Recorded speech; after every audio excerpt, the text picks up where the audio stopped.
Hi folks, I'm hoping this is working now. Is it working now? It says here that I'm going live. Oh, there it is. Excellent.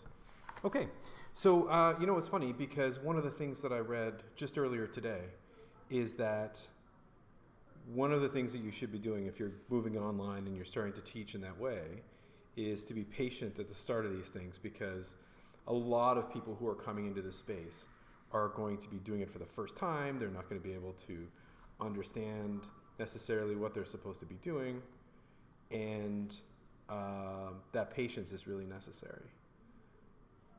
I'm looking at the live stream in the background. It does not seem to be working at the moment. Let me just see.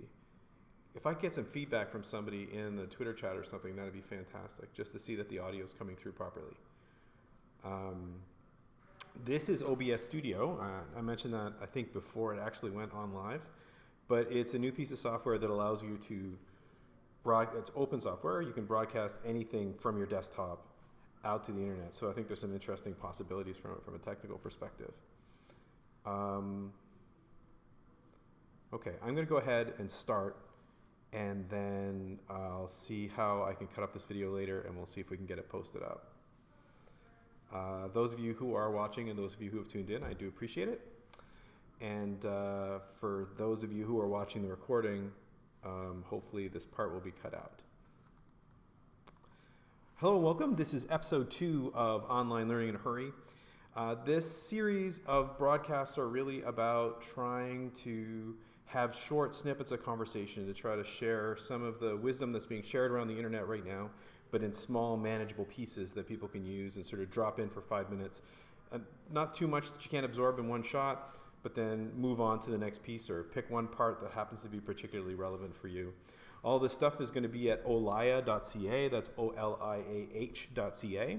There'll also be a bunch of other guest posts from people there who are going to share their own wisdom in terms of this. Today, what I really want to talk about, it's an issue that I was in a conversation last night about. I had a conversation this morning about it, and that's about teacher workload. So if, like many of us, we're moving to online in new ways, and certainly even for me, who's been doing online learning for years, there are new ways I'm working online the last week or two. But if this is your first time going through, one of the hard things to come to terms with is, how much work am I supposed to be doing? One of the things that we have that's gifted to us in a face-to-face environment is, you know that you're supposed to show up at 8:30, and you know you're supposed to teach till 10:30, and you have some sense of the amount of work that's appropriate to your field whenever that comes together. When you move to the internet, when you move on to online learning, that all goes out the window. So I heartily encourage you not to try to record a 2-hour lecture to fill the 2-hour time block. I think you're going to find that a difficult thing to manage, and I can promise you that the students themselves are going to have a problem with that as well. It's going to be difficult to take in that much straight video without having some kind of break in the middle, some kind of part for feedback, some way to share. Some people will tell you that the best way to create a video is in a 5-minute chunk. Might not be a bad idea if you're going to go down the video route to work online, to transfer your courses online, to make those as small as you possibly can. But the important piece here, and what I want to talk about today, is how much work this is all going to take you. For some people who are tenured faculty inside of higher education, some of you are going to have the time to do this. Some of you are going to have to maybe put your research projects on hold, but you're funded to do this, and you've got a chance to commit maybe more time to this part to get out the rest of the term.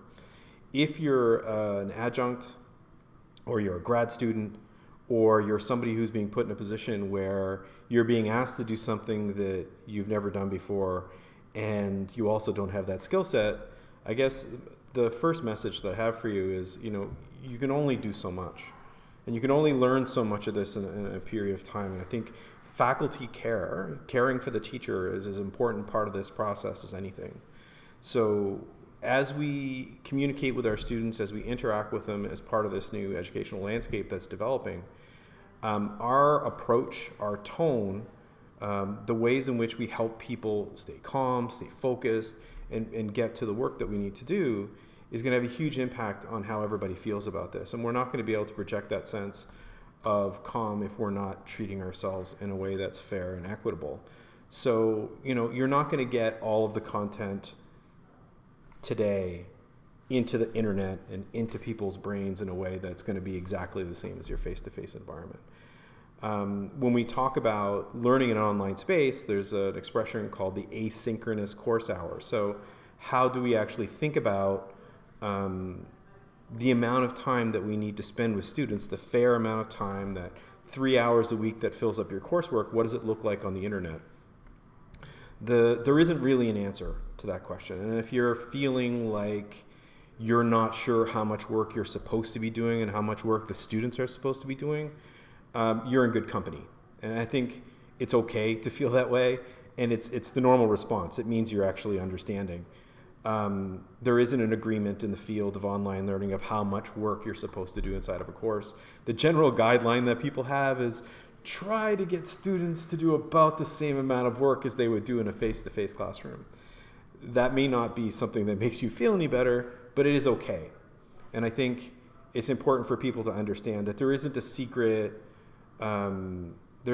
formula out there somewhere that you just somehow haven't gotten to. It's that as a field, we've not really established what that looks like. And another piece that I will also say in terms of teacher workload and sort of teacher self-care is that when you're in a face-to-face environment, a lot of your time with your students is structured by the fact that you're in a classroom, the fact that you've got office hours, and they don't reach out in a way.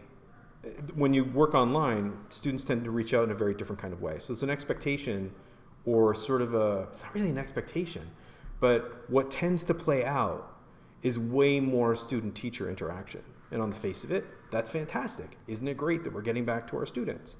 But if you have 200 students and all of them are expecting some individual feedback from you, and you're the sort of person who can't leave an email burning inside your inbox, you're going to find this a really difficult venture. So I think one of the things that you're going to need to do is put some structure around what time you're going to do this work online, when you're going to engage with students. Set a piece of time during the day when you do that stuff, and a piece of time during the day where you don't, right? Where you don't do that consultative education work. Because once you go online, you can find yourself working all the time. You'll get messages and notifications at 3 o'clock in the morning from a student who likes to work at that time of the day, who's got a question for you. And you may want to reach out to that student, but I heartily advise you to separate out that time, find some space that works for you, and find a process that you can repeat over time, right? Working all the time is not going to make this situation better. And the other piece, and Autumn Keynes wrote a nice piece on Olaya about this yesterday, setting really clear expectations with the students throughout this process, I think, is really going to make this better for that workload piece as well. So whenever you send out messaging to students about going online, be as kind as you can, exercise that pedagogy of care as much as you can, but make it clear to them how much of this you're going to be able to do. So yes, the discussion forums are open. Yes, you can send me an email, but please try to send an email during this time, or if you send it another time, do realize that I'm not going to be checking emails after whatever time during the day that you're comfortable with.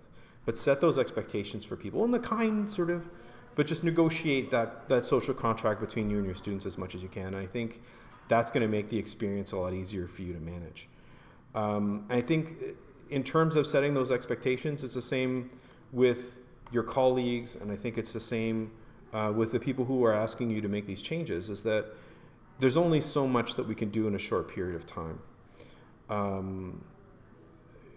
The more that we reach out to each other, the more that we work together, the more that you collaborate with that colleague in your office who teaches the same course, who you may not have always seen eye to eye with, this is the time to bridge that gap, right? The more we can work together, the more we can share activities, the more we can share assignments, the more we can work together in that sense. If you can cross over 2 or 3 classes and work together and have people share the load of doing this transition, I think that's going to be helpful too. So work together, take care of yourself, make clear your expectations and what you can get done with other people, and reach out when you can. I hope you guys have a fantastic day. I'll be here same time again tomorrow. This will get posted up on the website, and I hope you guys have a fantastic day.